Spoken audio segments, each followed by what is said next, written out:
Welcome, thrill seekers, to a world of spine-chilling tales and hair-raising adventures. Gather around for a frightful journey into the unknown as we delve deep into the realm of scary stories.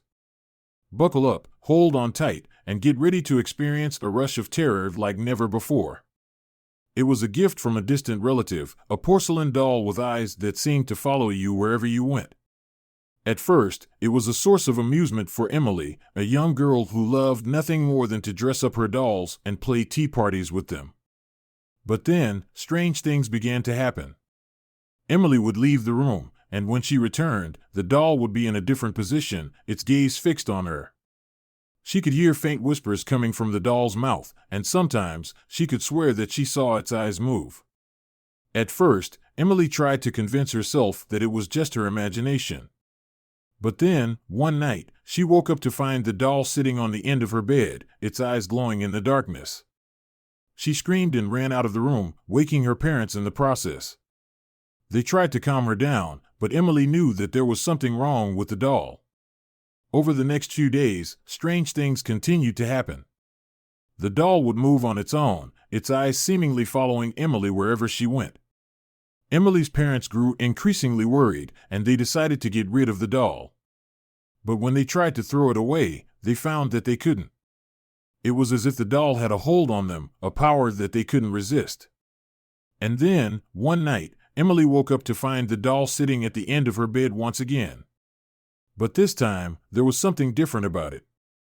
Its eyes were no longer glowing, and it seemed to be almost lifeless. Emily reached out to touch it, but as soon as her fingers brushed against the doll's porcelain skin, it sprang to life. Its eyes blazed with a fiery intensity, and its mouth twisted into a wicked grin. "You can never get rid of me," it hissed, its voice a low, menacing growl. "I will always be with you." Emily tried to scream, but the doll's hand closed around her throat, cutting off her air supply. She struggled and thrashed, but the doll was too strong. And then, suddenly, there was darkness. When Emily's parents found her the next morning, they were horrified. Her body lay lifeless on the bed, her eyes staring up at the ceiling in a frozen expression of terror. And beside her, the doll sat, its eyes glowing once again. Over the years, the doll continued to wreak havoc on the family. It seemed to have a power over them, a hold that they couldn't break. They tried to get rid of it countless times, but it always returned, more malevolent than ever. As the years went by, the family became increasingly isolated. They couldn't bring themselves to invite anyone into their home, for fear that the doll would harm them too. And then, one day, a group of children stumbled upon the family's house.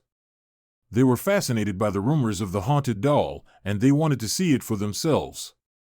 But when they entered the house, they found that it was even worse than they could have imagined. The walls were covered in scratches and gouges, and the air was thick with a sense of dread. And then, suddenly, they saw it. The doll, sitting on a shelf in the corner, its eyes fixed on them with a cold, unfeeling gaze. They tried to run, but it was too late. The doll was upon them, its twisted hands reaching out to grab them, its porcelain skin cold and hard to the touch. And then, suddenly, there was darkness. Years later, the house still stood, a silent monument to the power of the haunted doll. And yet, despite the rumors and warnings, there were always those who were brave enough to try to enter the abandoned house and see the haunted doll for themselves. One such group was made up of 4 college students, Jack, Sarah, Tom, and Emily. They had heard the stories of the haunted doll, but they didn't believe in ghosts or curses. To them, it was just a creepy old doll that had somehow gained a reputation. They parked their car on the side of the road, a few hundred feet from the house, and made their way through the overgrown lawn towards the front door. As they approached the porch, they could see that the door was slightly ajar, as if inviting them in. Sarah hesitated, her hand on the door. "Maybe we shouldn't do this," she said, her voice shaking slightly. "Don't be a baby," Jack scoffed. "It's just a stupid doll. What's the worst that could happen?" Tom pushed past Sarah and pushed the door open. It creaked on its hinges, sending shivers down their spines. As they stepped inside, they could feel the weight of the house bearing down on them. It was as if the air itself was heavy and oppressive. They made their way through the dimly lit hallway, their footsteps echoing on the wooden floors. As they turned a corner, they saw it. The haunted doll, sitting on a shelf in the corner, its eyes fixed on them with a cold, unfeeling gaze. "Creepy," Emily whispered. "Let's get out of here," Sarah said, her voice urgent. But before they could turn around, they heard a sound behind them. It was a soft rustling, like the sound of fabric rubbing against fabric. They turned around, their hearts pounding in their chests. And there, in front of them, was the doll. It had moved from the shelf and was now standing on the floor, its arms outstretched. Tom let out a scream and ran towards the door. But as he reached for the handle, the door slammed shut, trapping them inside. "Okay, this isn't funny anymore," Jack said, his voice shaking. "Let us out." But there was no response. The doll was still standing in front of them, its eyes glowing in the darkness. And then, suddenly, it spoke. "I will not be ignored," it said, its voice low and menacing. "You have entered my domain, and you will pay the price." The college students tried to back away, but the doll was too fast. It lunged at them, its twisted hands reaching out to grab them.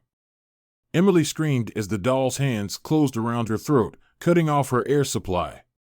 Jack tried to pull the doll off of her, but it was like trying to pull a stone statue. The doll's grip was unbreakable. Sarah tried to run, but the doll was too fast. It caught up to her and wrapped its arms around her, pulling her to the ground. She could feel its cold, lifeless lips against her cheek, and she knew that she was going to die. And then, suddenly, there was darkness.